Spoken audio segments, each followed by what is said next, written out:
Inclusion is understanding that our children have a right to be in that space.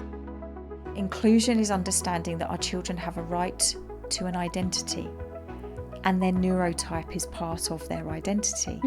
It's not about curing or fixing through different interventions. It's not about compliance. It's not about our children being school ready either. There is a definite shift. SEND is higher up on the agenda than it's ever been.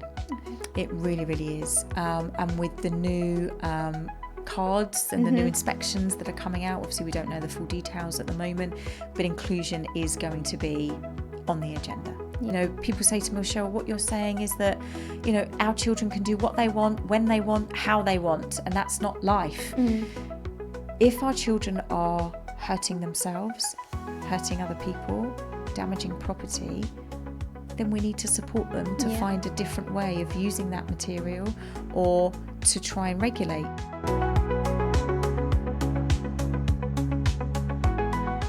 Hello, and thanks for tuning in to another episode of the Early Bloom podcast. For today's conversation, I have the pleasure of welcoming the lovely Cheryl Warren.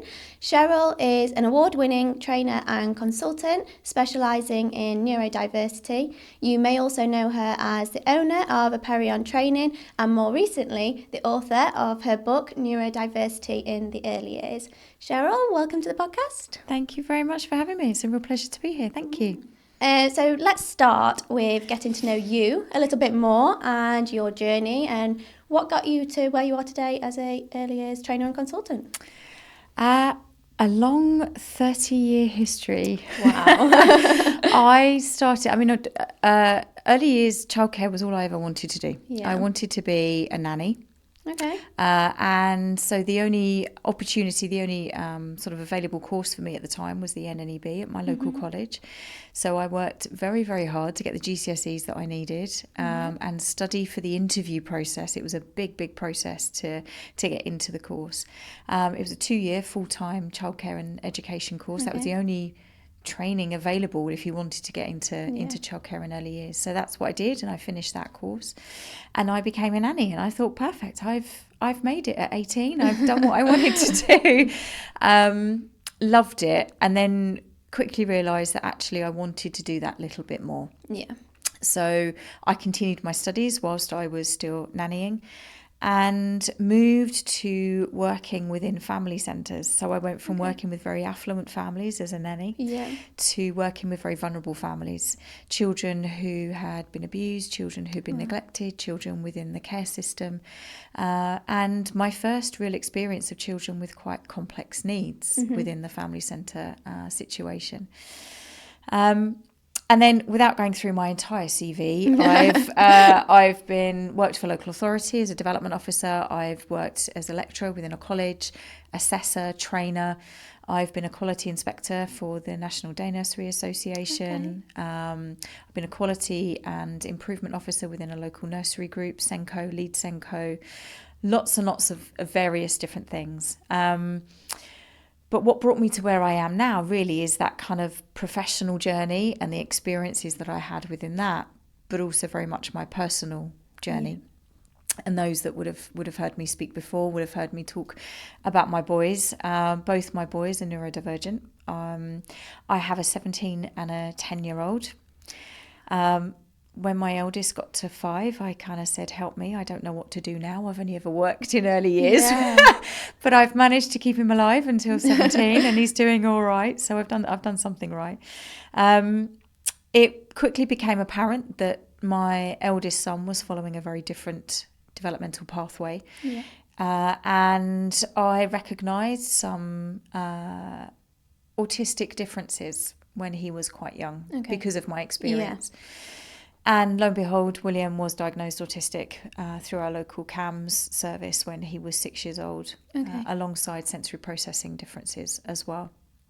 And so we've had to navigate a very different journey, journey of parenting, a different journey of living our life. You know, he lives life differently. I'm raising a neurodivergent children in a neurotypical world. And you quickly realise that there are things you have to fight for. There are things that you have to speak up for for him to get his needs met, for him to be understood and accepted for exactly who he is. Not that he has to shift and change and to morph into what everybody expects this 8, 9, 10, 11, 12-year-old to be like.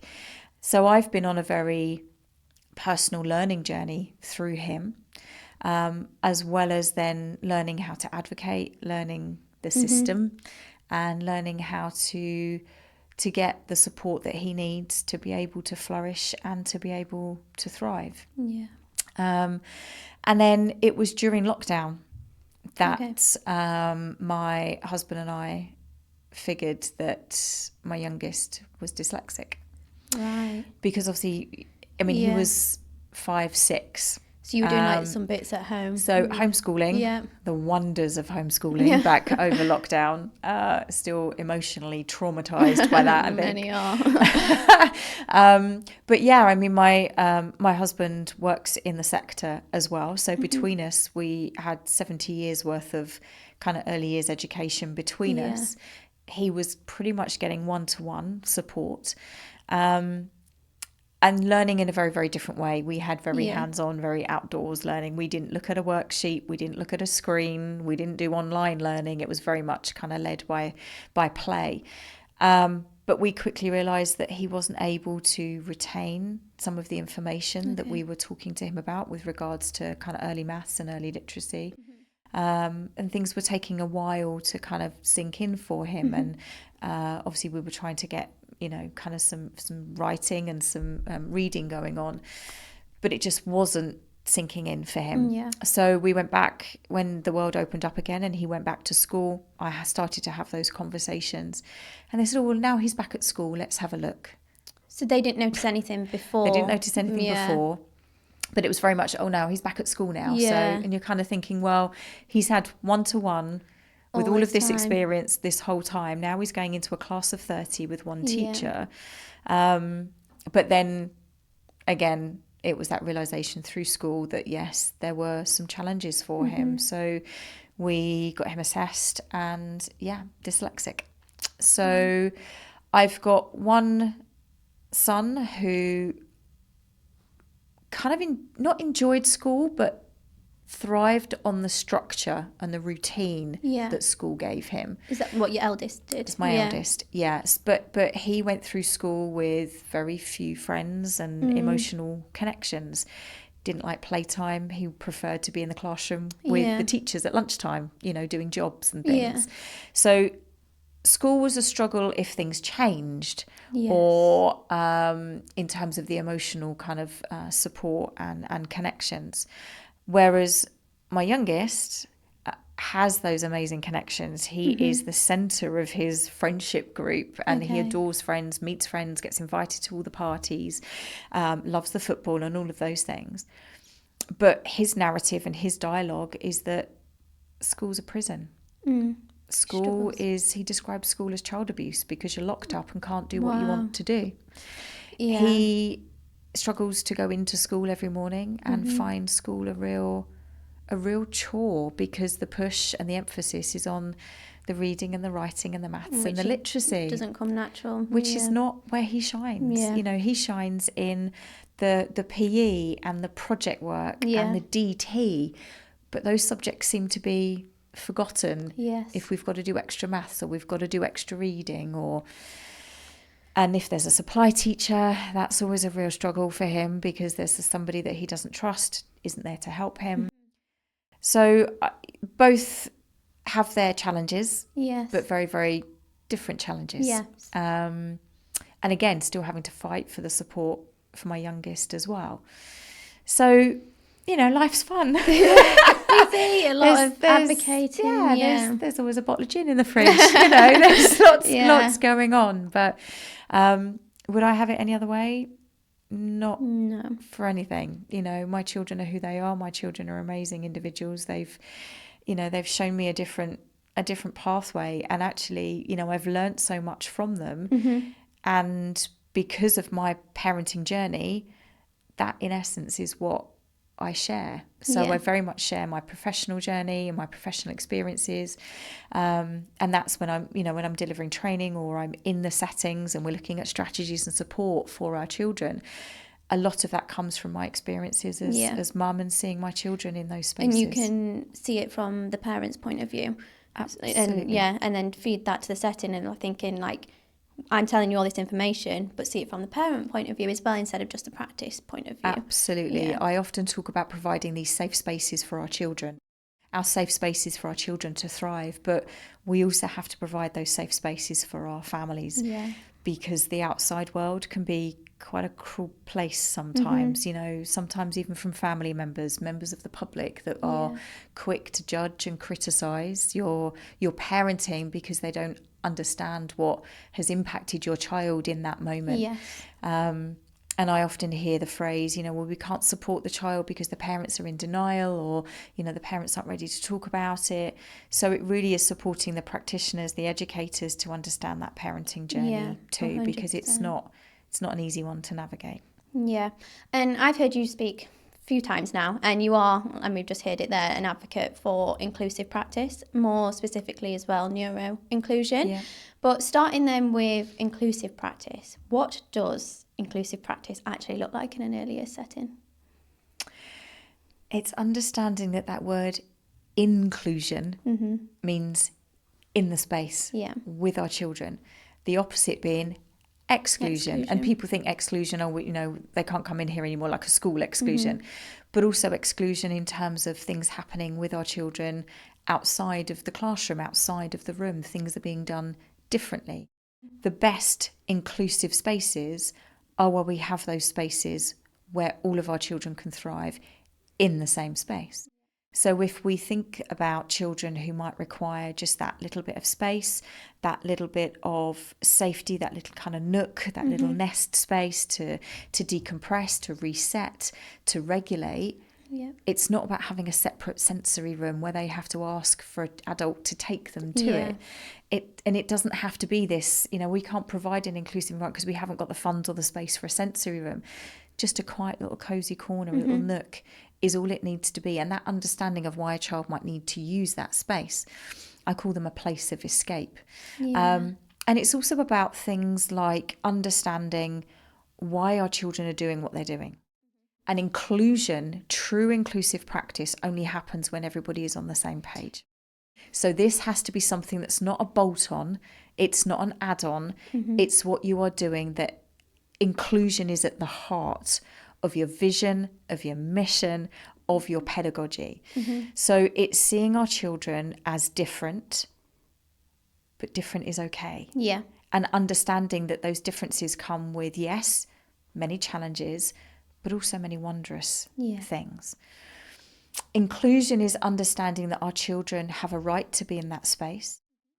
Inclusion is understanding that our children have a right to an identity, and their neurotype is part of their identity. It's not about curing or fixing through different interventions. It's not about compliance. It's not about our children being school ready either. It's a phrase I think we need to ban from the early years sector, quite frankly. So inclusion is understanding that child in front of you. Neuro-inclusion and neurodiversity affirming practice is understanding and seeing the strengths of those children in front of you and meeting them where they are. So our children play differently. But what I'm finding in my consultancy work is that quite often our children are the forgotten children, because they are the children that, they're playing on their own, but they're not creating a problem for anybody. They're quiet, they're calm. I'll leave them to it, because if I go and interact, that might trigger them. So therefore our children go without any interaction or any connection. So it's understanding that if our children are, our children have a preference for solitary or parallel play. So if our children are playing solitary, go and join them and meet them where they are. But when you're joining them and you're meeting them where they are, it's not about, look, you've built a tower. How many bricks have you used? Look, you've used the blue one. I'm going to use the green tower. Look at that cow. Oh, wow, look, that cow says moo. Can you say moo? That's putting your neurotypical play agenda onto that child. Yeah. So it's, again, meeting children where they are. Every time they move a block or they move a car or they move an animal, you find one to move too. You follow their lead. They make a sound, you make a sound. Okay. They move their body into a different position, you mirror that. It says, do you know what? I'm going to follow you. Yeah. I'm championing you. I validate the way that you play, and I'm going to learn from you in the way that you play. Interesting.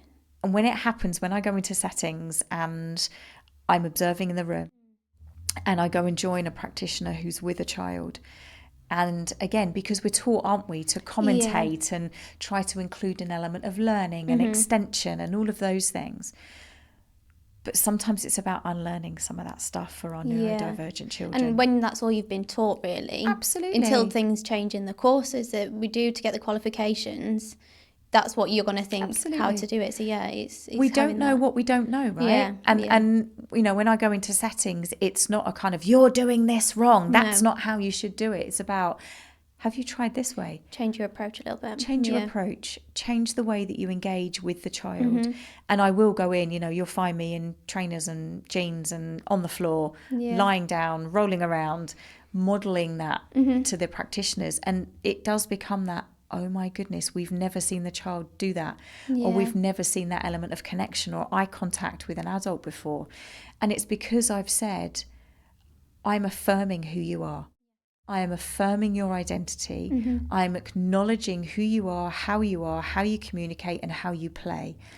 That for me is true inclusive practice. 100%. It's about understanding the child in front of you, not understanding the diagnosis. No. Because once you've met one autistic child, you've met one autistic child. Yes. It's about understanding the needs of that child in front of you and supporting them right where they are. Because where my children are is right where they are supposed to be. You know, we're quick to want to tick something off on the EYFS. We're quick to kind of think about, next steps. We have to think about next steps. No, we don't. We have to be present. We have to be with that child, holding space with that child, holding them in mind, being with them, being present in that moment to connect, to provide that sense of belonging and that trust. And that, for me, is the essence of inclusive practice, seeing our children for who they are, not expecting them to fit in to what we consider is right, correct, or supporting them to be school ready. Yeah. And I think often as well with children, when they maybe show a little bit more signs of like neurodiversity, is with them preschool ages as well more often. And I think that's at the age where you are focusing on that school readiness and stuff. So I imagine a mix together is just... Yes. Not ideal. It's about our role. I mean, for me, our role is supporting wherever that child is going on to in their next stage of their journey, whether it's school, whether it's a specialist centre, whether it's moving on to a transition from room to room. It's understanding that where they're going to is ready for them. Yeah. So are they aware of how a child, if they have a diagnosis, how that diagnosis presents for them? Are they aware of triggers within the environment? Are they aware of what that child needs for a transition? Are they aware of what dysregulation looks like for that child? Are they aware of if the child is dysregulated, what do they need from an adult in that moment? Because it will differ per child. So what is that child's special interests? What are the strategies used to really engage that child with something? That's what we need to know. So it's about the next space being ready for our child, not our child being ready for that space. Yeah. That's a really nice way to put it. We spoke a little bit before, and you mentioned to me about how Ofsted in schools has started to focus a lot more on inclusion, which will naturally come to the early years as well. What are they looking at now? What is their focus around inclusion? There is a definite shift. SEND is higher up on the agenda than it's ever been. Okay. It really, really is. And with the new cards and the new inspections that are coming out. Obviously, we don't know the full details at the moment, but inclusion is going to be on the agenda. Yeah. Again, we have to understand what inclusion is. Yes. But we also have to have the confidence to be able to speak to any inspector, whether it's local authority, whether it's Ofsted, whoever coming in, having the confidence to inform them as to why maybe children might not be joining in with an activity like their peers are. You know, if we're doing a sitting down activity, a circle time activity, why it might be that you've got a couple of children doing different things in that moment.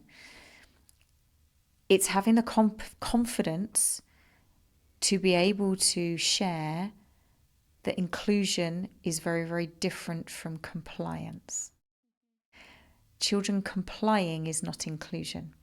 So I work with schools too, and when we're thinking about a classroom environment, for me, the best classrooms are the messy classrooms. And I don't mean rubbish and stuff everywhere. What I'm talking about is, yes, the main group of children might be sat down for some teacher input. We can translate that to kind of carpet time in early years. I mean, for me, carpet time is not something that I advocate for anyway. I think I'm kind of, it's I part wonder of that why whole we're doing getting them school ready thing, isn't absolutely, it? Absolutely.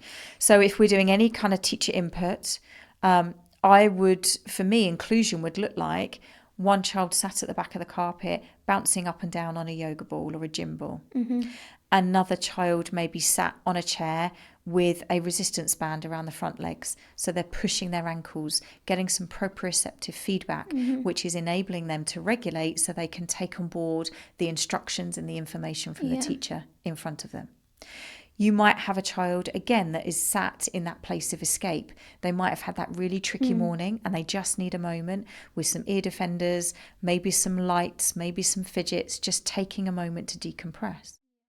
There might be a child standing up at a standing desk or at an activity that is in line with what the teacher input is, maybe either with a one-to-one adult or with an adult just around for support if need be.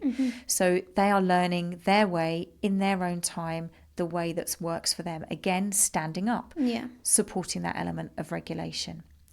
You might then also, in an early years setting, have the door open for free flow. So whilst you've got the group on the floor, one child on the bouncy ball, one child with the resistance band, one child at the standing desk, one in the place of escape, you might have one outside. Eyes are on that child, either with another member of staff, and they're doing a bit of a sensory circuit outside. That, for me, is an inclusive space. Yeah. That for me says, and if we do have an inspector coming in and in that moment, I would be going straight to the inspector before the inspector sits down and starts kind of looking at what's going on. I would be going over to the inspector and I would be saying, I'd just like to kind of set the scene for you right now as to what's going on. These children are doing this. These two are sat differently because we know that supports them to be able to focus, concentrate and show attention to that member of staff because their sensory needs are being met. That one actually, that child over there on the chair, struggles to sit on the carpet. Children are too close. The carpet's really itchy on their skin. They prefer to sit on the chair. That's why they're there. That child over there in the place of escape, they've had a really, really tough morning. And in order for them to be able to participate in the next part of the day, we know that they just need that decompression time. Yeah. That's what's happening over there. So we talk very openly, confidently with the inspector about meeting children's individual needs and how you are showing equity. And for me, that's the shift we need to make. This is not about equality in terms of everybody doing the same thing. This is about equity, meeting our children's individual needs and exactly where they are right now in this moment. And it's that shift. It's viewing our children through this equity lens. So anybody, I mean, we don't do things just for Ofsted. No, I was going to say this might seem like, oh, Ofsted inclusion, let's start focusing on our inclusive practice. Yes. Like, no, that's not a reason to do it. It's a reason you should always be reflecting on your practice. Absolutely. But it's about understanding what inclusion looks like, because sometimes I know people go into panic and think, oh, what are they going to say, because that one's over there doing this and that child's over there doing something different and this one's behaving that way. Actually, if we're meeting their unique and individual needs, that's the basis of inclusion.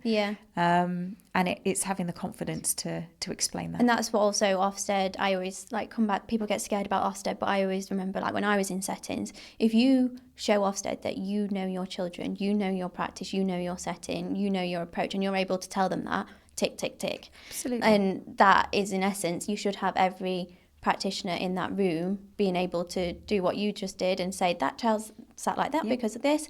And I also often think in early years, especially when it comes to them sort of things, is the Senko often becomes the one who, Senko, go and explain that, rather than all the other practitioners. But they should all be aware. Absolutely. Because it's part of all their practice. It's not just the Senko that interacts with that child in the day. It's everyone in the room. And I think that's also like a shift that kind of, it probably has happened in many settings, but also like in settings that I've been in, it's not a shift that's happened yet. And I think, that's all part of the whole inclusive approach that you have, having every practitioner on board, not just the Senko being responsible for that. Absolutely. You know, we know, don't we, within our legislation and within our framework, that safeguarding is everybody's responsibility. Inclusion, special educational needs, knowing those children is also everybody's responsibility as well. It's not just the role, safeguarding is not just the role of the DSL. No. Special educational needs, inclusion is not just the role of the Senko. Mm-hmm. Everybody needs to be aware of what inclusive practice looks like, what it means, and how we can support our children in an inclusive space. It's not just down to one person. It has to be truly embedded in everything that you are doing, and that everybody is aware of the triggers for each child, the support each child needs, the provision each child needs, the responses to their behaviours, understanding the why behind the behaviours, being that curious educator. That's part of being inclusive, and it's everybody's responsibility. No, 100%. And I guess to any like managers, room leaders, practitioners listening to this, and they probably are thinking like, we need to have a look at our practice. What would you say like their next steps are? Like how do you approach that with settings? From a senior management perspective, I would be looking first of all at your special educational needs policy and your behaviour policy, because your practice and your provision and your ethos starts from there. I would also be looking at your website. What does it say on your website? What's the wording? What's the narrative around SEN? If your special educational needs policy, if your behaviour policy, well, first of all, if your behaviour policy says behaviour management policy, that's the starting point. Behaviour support policy or regulation, self-regulation policy, behaviour management is not. But it starts from the top down. What is the senior team sharing right from interview, right from induction around the narrative around special educational needs? Are we talking about concerns? Are we talking about children with developmental delays? Are we talking about children who are not meeting developmental milestones? All of those things are not neuro-affirming. No. That's not a neuro-affirming narrative. That says problem. That says there's an issue we need to fix. I've worked with settings before where they've used a form called a cause of concern form. About a child? About a child, because they've seen differences in development. And so their form was a cause for concern form. So I'm concerned about their development. It's the narrative, it's the language. Again, it just says our children are a problem. So what's the language around your policy? What's the language around your within your induction process around children who are doing life differently? Starting with that as your starting point. And then that vision, that mission, that ethos then will run through.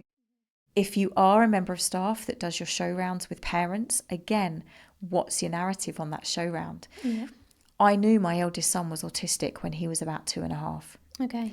If at 2.5 I was taking him around a nursery setting and being shown around and spoken to, if I asked the question, oh, okay, what if there are, what if children need some extra help, or we're having those conversations around kind of developmental differences, and I'm being told the narrative around concerns, problems, delays, early interventions, I'd be thinking, okay, there's a problem, there's something wrong with my child, and I may then not feel safe enough emotionally to kind of go, is this somewhere where I'm going to be heard without judgment or criticism? I've seen these differences in my child. Is my child going to be supported here, or are they going to be a problem here? You don't want to be the parent when you come and pick them up and they say, oh, they've done this today. And I think I heard you say at Nursery World how you want to come through the door and the practitioner run over to you and be like, oh my gosh, they've ate a banana or something, instead of saying, oh, they bit a child. And that's the sort of messages that you want to be able to pick up on them show around. No, absolutely. And, we are those parents that are told of the tough bits. Yeah. And we know there are tough bits. We're living and breathing those tough bits day in and day out. But yeah, tell me the things that our children have done. Yeah. Celebrate those wins with us, and share those with us at the end of the day. So yeah, for me, it starts at the top in terms of your narrative, in terms of your vision around neurodiversity affirming practice. So making sure that your policy have that kind of positive, strength-based approach to it. And I do support settings to really review and look at and help them to kind of reword policies and procedures as well. And then thinking about the training that you're receiving. There is lots of training out there that's just a quick online course, ticking a box. Isn't necessarily informed by the neurodivergent community, doesn't necessarily have the right terminology within it. Thinking about a lot of the interventions that you're being asked to deliver. There are lots out there, and I would question the intent behind them. Okay. Because there are lots of interventions and supports that our practitioners being asked to deliver that really are about compliance and being school ready. And not, again, like I said earlier, the definition of neurodiversity affirming is affirming their identity, not getting rid of their identity. Or making them something else. Absolutely. If we have interventions that are making our children comply, our children are masking. And if our children are masking, they're hiding their true identity because they've quickly understood that who they are, how they behave, how they respond to situations is not right. And our children at 3-4 are masking. That has massive implications for their long-term mental health and well-being.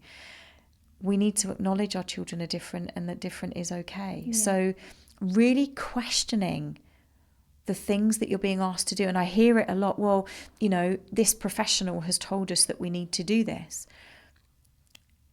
Be mindful that professional may well have not even seen the child. May well have seen that child in a clinic environment for a very short period of time. You may have that child with you 40 hours a week. You know that child. You know how they tick. You know how they communicate. You know their play preferences. Support them where they are. Yes, it's about supporting growth and development in our children. And there are things that our children do need to understand. In terms of, people say to me, Cheryl, what you're saying is that, our children can do what they want, when they want, how they want, and that's not life. If our children are hurting themselves, hurting other people, damaging property, then we need to support them to find a different way of using that material, or to try and regulate, or to try and approach a child for connection. Quite often I'll go into a setting and they'll say, this child keeps going up and squeezing another child, or they'll go up to a group of children and push down their tower and run away laughing. That's not right. But why are they doing it? They're doing it for connection. They just don't have the skills to connect with the children in a way that might be deemed more appropriate. They're seeing a group of children having lots of fun building a tower. They want to be part of it. Yeah. So they're going to go and push it down to join in, not knowing the backlash that's going to have. They're wanting to connect. And I tell a story quite a lot around my eldest son when I was picking him up from school one day. And my youngest, he must have only been 2, 3. And William came down the stairs and said, "Oh, Mummy, where's Stanley? Where's he gone?" I said, "Oh, he's over there, darling, just playing with some other children. We'll just wait a couple of minutes and then we'll go off home." And William stood and watched Stanley playing with these other children. And he said to me, "Mummy, how does Stanley do that?" Oh, don't. And I said, What do you mean? How does he do what? And he said, "How does he play with those children? He doesn't know them, does he?" I said, "No, he doesn't, but he's just playing with them." And William didn't know, even though he's 6 years older, he didn't know how to engage with other children because they play differently, and he doesn't know how to engage and connect with them. They just need to be, they do it differently, but also it's about giving them the skills, because things that other children just do instinctively, our children don't do that. Yeah.